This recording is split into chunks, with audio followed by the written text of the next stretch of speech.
Lajme, aktualitet, argëtim, horoskop, telenovela, showbiz, të gjitha në Metropol. Nuk ma kishte premtuar njëri çmimin, nga Arbana kisha frikë. Moza habit me deklaratat. Fituesja e edicionit të parë të Fermës, shkrimtarja e njohur Moza Ahmeti, ka qenë së fundmi e ftuar në një intervistë përballë gazetares Pranvera Borkaj.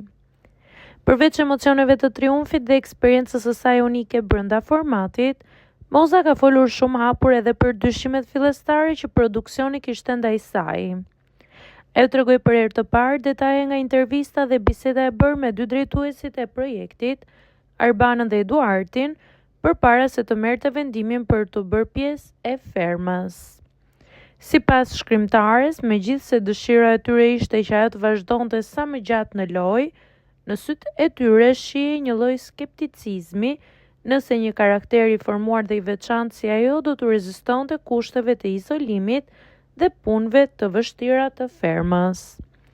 Lidhur me këtë përballje, Moza pranoi se u ndjej lënduar nga mosbesimi i tyre, por ky koment i shërbeu si një shtys më shumë për të treguar forcën e saj. Nuk më ka ardhur mirë. Nga një anë më erdhi mirë që ishin të sinqert, por nuk më erdhi mirë që ishin mosbesues. Unë jam britsjap, kur vendos një objektiv, e arri deri në fund. U shpreh ajo.